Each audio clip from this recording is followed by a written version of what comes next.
सबक फिर पढ़ सदाकत का, अदालत का, शुजाअत का। The believer. अस्सलाम वालेकुम मुफ्ती साहब। वालेकुम सलाम। मेरा सवाल आपसे था।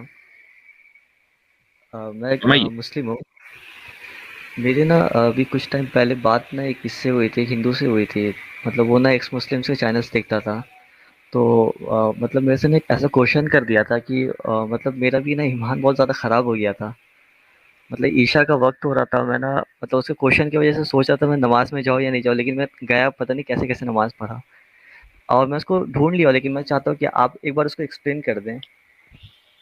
एक हदीस है, हदीस जो है सही मुस्लिम की, एक सेकेंड, 1453 डी, जिसमें जो है ना एक मतलब जो ये वाली हदीस है कि वन एक फोर सलीम फाइव है। Three two G 53 D. एक बार आप रजा उसको कबीर। एक्सप्लेन कर अच्छा देते हैं। जी। जी ये हदीस को एक्सप्लेन कर दें कि वो लड़का भी तो काफ़ी मतलब आपको उसने क्या एक बताया, बढ़िया। सबसे पहले ये बताइए। हम्म मुझे ना वो बहुत गलत तरह से बताया था, लेकिन मैं उसको पढ़ा तो वो वैसा नहीं था, लेकिन फिर भी ऐसा ये नहीं था था ना, कि वो तो वही लड़की। मैं एक्सप्लेन करूंगा आपको। जब वो ऐसा नहीं था, आपने जब नहीं उस नहीं हदीस को पढ़ा तो क्या जी समझ में आया? वैसे ही समझ में आया जैसा उसने बताया। नहीं, नहीं, वो तो आयशा रज़ियल्लाहु ताला अन्हा का नाम ले रहा था, लेकिन जबकि वो पूरा ही गलत बोल रहा था। लेकिन वो हदीस में ऐसा नहीं था, लेकिन मैं चाहता हूँ कि ना आप उसको थोड़ा एक्सप्लेन कर दें कि आप सल्लल्लाहु अलैहि वसल्लम ने, वो तो काफ़ी मैच्योर था ना वो लड़का, मतलब प्यूबर्टी अटेंड करने वाला था और जंग में ठीक भी है। साथ में था। ठीक है। तो फिर ठीक ऐसा है। हुक्म क्यों दिया गया कैसा हुक्म? कैसा हुक्म? कि उसको मतलब शकल का हुक्म दिया गया कि उसे आप दूध पिला दें? ये कहाँ लिखा है कि उसको इस तरीके से दूध पिलाएं कि वो जैसे बच्चा माँ का दूध पीता है? ये कहाँ लिखा हुआ है? अच्छा अच्छा नहीं, अच्छा, नहीं, हजरत, ऐसा इससे लेकिन पहले कि आप शकल दोबारा इस कहने चीज से। को एक्सप्लेन करें, इबर भाई, जी। इस पर मेरे चैनल के ऊपर एक वीडियो पड़ी है अडल्ट ब्रेस्ट फीडिंग के नाम से, ठीक है।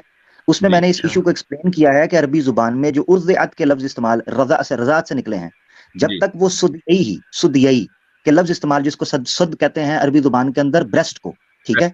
और अगर उसके अलावा इस्तेमाल हो तो उसका मतलब ये नहीं होता कि दूध मुंह के सीने के साथ या छाती के साथ लगा के उसको पिलाना है। उर्दे का मतलब होता है किसी बर्तन में निकाल के पिलाना। और अरब के अंदर ये चीज आज भी की जाती है। कई जी हाँ। औरतों को आज भी डॉक्टर रिकमेंड करते हैं कि वो फीडर में निकाल दें दूध को, ठीक है, उनकी हेल्थ की वजह से ये तो किया गया। अब मुझे बताएं कि इसमें, इस हदीस में कहीं लिखा हुआ है कि उस लड़के को इस तरीके से दूध पिलाओ कि जैसा कि छोटा बच्चा अपनी माँ का दूध पीता है? कहीं अगर ऐसी बात है तो ठीक है, फिर तो मसला खड़ा हो जाएगा। ऐसी तो कोई बात लिखी हुई है ही नहीं। तो दूध जी पिलाने नहीं, के लिए ऐसे क्या नहीं ये लिखे हुए। जरूरी है कि उसके माँ की छाती से लगकर बच्चा दूध पिए? क्या ये जरूरी है? जी नहीं, लेकिन उसमें और था हदीस कि ना, और हदीस और में ब्रेस्ट हदीस में के आता है अल्फाज कि वो नहीं है। दूसरे रूम पे जाते हैं। और हदीस में ब्रेस्ट के अल्फाज नहीं है। जी। जी। और और मुफ्ती साहब मेरा आपसे एक और था। दूसरे रूम में वो खातून जाएंगी ना, जारी बात है, वो अपना किसी सेपरेट जगह पे जाएंगी ना। हम्म, जी। नहीं, नहीं, अच्छा हुआ आपने मुझे क्लियर कर दिया, क्योंकि हम्म। मैं ना इसको लेके परेशान था और काफ़ी दिन से मैं कोशिश किया था, अच्छा, आपके एक और स्ट्रीम चलें। में आने की अब कोशिश मैं किया आपकी था। बात रोककर एक बात कहना चाहूंगा। आपने जो जी। शुरुआत की अपने सवाल की वो ये कि ईशा के वक्त एक शख्स ने आपसे ये सवाल किया और आप ये सोचने लगे कि मैं ईशा की नमाज पढ़ूं या ना पढ़ूं। मुझे एक बात जी। बताएं। ठीक है, एक सवाल आया, लेकिन आपने फिर भी, एक जहन में वसवसा आया और आपने फिर भी ईशा की जी। नमाज पढ़ ली। आपके लिए भी मैं बात कहना चाहूंगा और दूसरों के लिए भी। ये वसवसे पहली मर्तबा नहीं, ये रोजाना आ सकते हैं। लेकिन मुझे एक बात बताइए, हमेशा ये जहन में रखें, दो चीजें जहन में रखें। पहली चीज, क्या आपके पास मुकम्मल नॉलेज है? अगर आप ये जी समझते नहीं हैं है। मुकम्मल नॉलेज है और ये वसवसा और ये शक मेरे जहन में आ गया, अब मैं इसको सॉल्व नहीं कर सकता सुबह क़यामत तक, तो चलो भाई ठीक है, आदमी उस वसवसे को एंटरटेन कर ले। जब आप ये खुद मान के चल रहे हैं कि मेरे पास बेसिक नॉलेज भी नहीं है, तो फिर आप उस वसवसे को कैसे एंटरटेन कर रहे हैं? Point number one. Point number two, आप अगर उस खुदा के सामने नहीं झुकेंगे तो आपके पास ऑप्शन क्या है? जी, मेरे पास कोई दूसरा ऑप्शन तो नहीं था। तो अगर ऑप्शन कोई है नहीं, खुदा मौजूद है, और खुदा जब मौजूद है और कायनात के निजाम को चलाने वाला है, तो वर्दी ऑफ वर्शिप भी है, माबूद भी है। तो हमारे पास कोई जी दूसरा बिल्कुल। ऑप्शन नहीं है सिवाय इसके कि हम उस वसवसे को एंटरटेन न करके अहले इल्म से जाकर पूछ लें कि भाई ये हदीस आई है, मुझे इस पर सवाल है, आप इसका जवाब दे दें जैसे आप यहाँ आए हैं। ये चीज जहन जी। में कभी भी आपके या किसी और के नहीं आनी चाहिए कि चूंकि फला शख्स ने मुझे एतराज कर दिया, अब मैं खुदा को मानूं या ना मानूं। आप ये मान के चलें कि मैं चूंकि इल्म नहीं रखता हूं और सामने वाला झूठ बोल सकता है, दोनों पॉसिबिलिटीज है। जी। सामने वाला झूठ बोल सकता है और मैं इल्म मुकम्मल नहीं रखता। यही आपकी ऑनेस्टी की सबसे बुनियादी वो होगी, मेयार होगा। आप अपने आप के साथ ऑनेस्ट बने, और आपकी ऑनेस्टी आपके साथ उसी वक्त होगी जब आप ये समझें कि भाई मेरे पास मुकम्मल इल्म नहीं है, वो आपके पास है नहीं, ये सबको पता है। मेरे पास नहीं है, किसी के पास भी नहीं है मुकम्मल नॉलेज।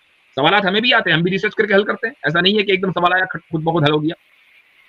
जी, इसमें मैं रिसर्च किया था तो मेरे को आंसर मिल गया था, लेकिन जैसे आमिर भाई ने बताया ना कि मतलब दूध पिलाने का मतलब ये नहीं होता कि डायरेक्ट ब्रेस्ट से पिलाएं, वो बिल्कुल। ज़्यादा मतलब कुछ इसमें निकाल के पिलाएं। तो इससे काफ़ी ज़्यादा क्लियर हुआ। मतलब मैं उसको पढ़ा था, लेकिन मैं चाहता था कि ना उसको एक्सप्लेन किया जाए तो क्या होता, मतलब कोई वसवसा ना रह जाए। और ना मुफ्ती साहब, मेरा एक और और मैं सवाल था आपसे, बिलीवर जैसे भाई, कि बिलीवर भाई इससे पहले आप आगे बढ़े, एक और चीज यहाँ क्लियर कर, क्योंकि एक सवाल और जन्म लेगा, बाद में ले सकता है, कभी ले सकता है, तो इसलिए उसको भी अभी आपके साथ मैं डिस्कस कर लूं। देखें, एक तो ये है कि इस हदीस की शुरुआत अगर आप पढ़ेंगे तो उसमें पता चलता है कि ये खास वाकया था। कई उलमा कहते हैं उमूमी है, रज़ात कबीर आम हक है, मगर बाज हजरत आयशा कभी ये कॉल पेश करते हैं वो खास उनके लिए था, उजैफा के लिए और सलीम के लिए था। जो है सलीम जी के जी। लिए, सलीम और हुजैफा की वाइफ के लिए तालिब रज़ी। हाँ बिल्कुल बिल्कुल, उनके लिए खास था।